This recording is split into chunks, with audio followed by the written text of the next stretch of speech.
Okay, quick look through Friday's volume leaders. So we've DAX straight back above yesterday's high. A little blip in the tape there yesterday. Small caps, doing okay today through the opening range. 250 through the opening range, doing okay. Up above the range of yesterday. And, FTSE 100 a little bit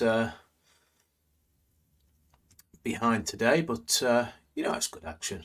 How did the US close? Kind of sideways range, a little bit of back and fill. Let's just go through these markets one by one. So we had this kind of bear channel here on the transports, and it dropped out of there. We're kind of hoping this is just a bit of back and fill action, and it's going to fill out as the industrials are there. That's good action. Famous last words. S&P. So we said, this is what we want to see, a little bit of normal back and fill. Constructive action.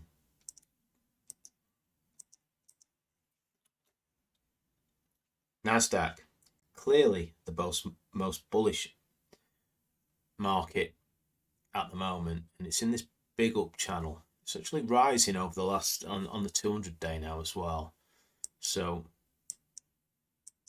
multi-time frames, it is rising, which is good. Primary trend, the voodoo average, still falling over the longer period, but a little bit of back and fill would be normal, wouldn't it? Even if we are holding the lows. Russell, obviously, Grandad Russell is he's not going to get out of his rocking chair unless the rest of the markets are actually going to move higher. DAX, back and fill area, traded a swing move. It's actually got a bull flag up there, and we're already getting a bit of back and fill on the FTSE. This market trades pretty awfully, so it's not really a chartist sort of market, is it? Just an awful trading market where we like to do business. This bearish channel is getting a little bit long in the tooth. And the small caps are basically sideways in a base, and obviously, you can say there's a little bear channel there as well. So obviously, lowering the risk fountain. So we take it day by day. It's nice to see that things are working at the moment in our portfolios as growth stock investors mainly, and following the trend. Price appreciation. Let's have a look in a couple of other markets.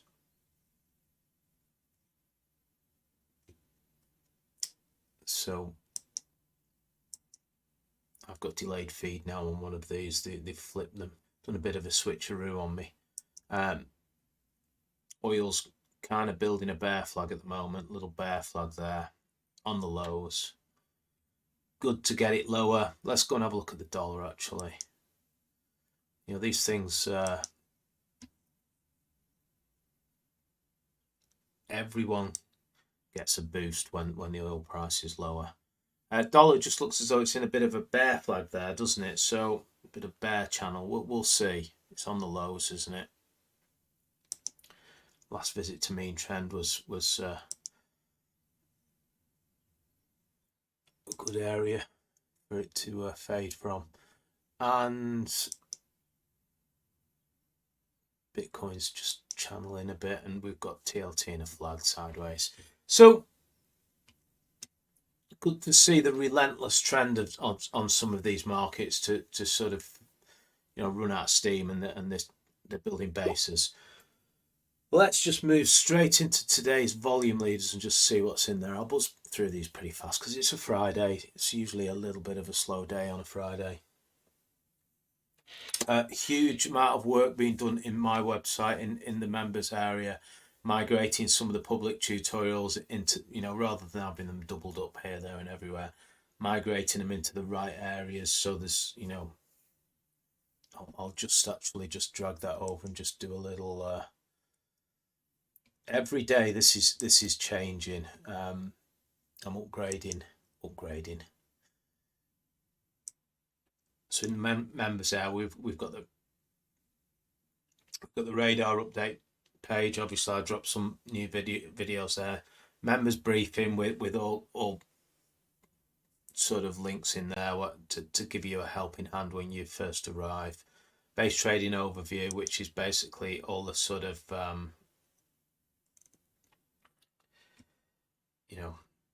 it's basically my methodology. It's what I do. It's all in here. Anything any question what's been asked, I always put things in there. But then there's the technical analysis course, which is a huge technical course. Creating a methodology, lots in there. Swing trading overview, which is kind of the same as what you see here from my base trading sort of side of things, trend following side of things. And then there's members tutorials, which is a huge cache of educational stuff in there as well. And for anyone interested, obviously I drop videos on the Trading Bases YouTube channel, Trading Bases, and if you do like the content on there, please hit the like button and the subscribe button, because it just helps the site. Also, what have I missed?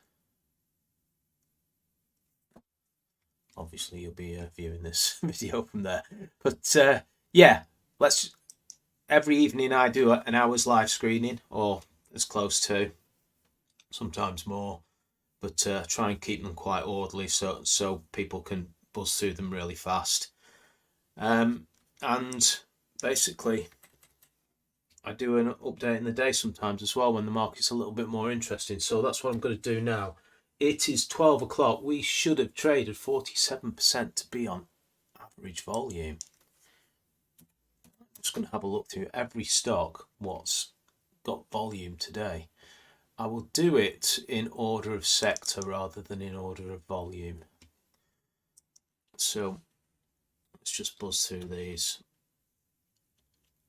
And there's always a lot, we're turning over stones going through these. I'm looking for my own pitch. I'm looking for stocks what suit my, I'm looking for the technical, where fundamentals and technicals meet, and breakouts and pullbacks from consolidation patterns is key, from my entries. But it's not just technicals, and it's not trading as in and out.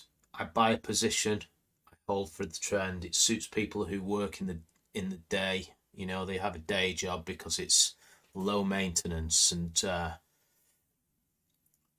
obviously swing trading isn't. But buying the best stocks and buying right and sitting tight and finding those growth leaders, what you can just leave to do their own thing. That is my game on this time frame. I don't need to be sat here in front of the screens, but I always seem to make myself work. AXL, it's still going sideways. It's got good forward numbers on this one. It's still going sideways. It's just kind of gone to sleep because it had a good move out of here, didn't it? IPO breakout, and then this little base here. And there's nothing wrong with that. It'd be nice if it could come back to life before it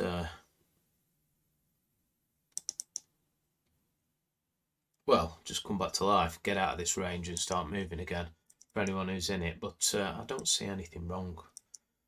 Famous last words. This is monthly volume. It moved up hugely, didn't it?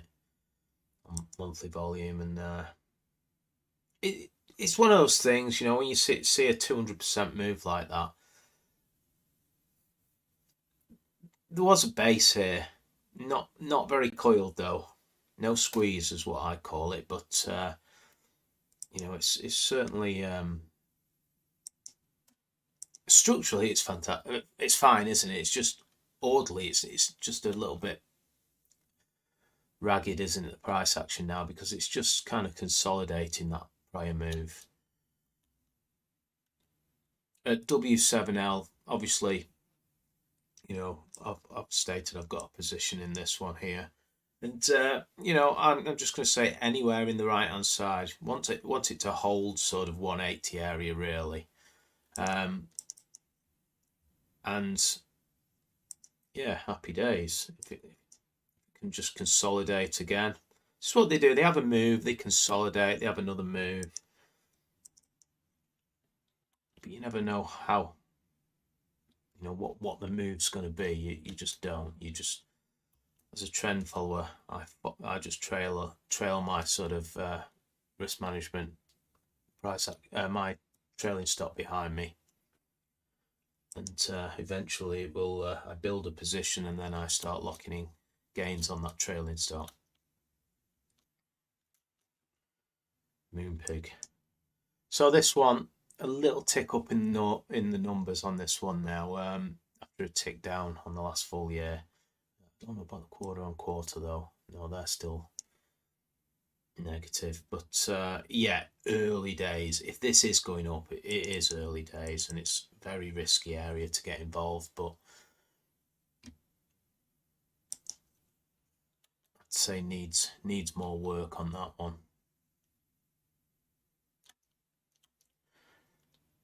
Not my way or the highway. Just the way I look at these things. So I will leave that there and see you at the 7 p.m. screening session.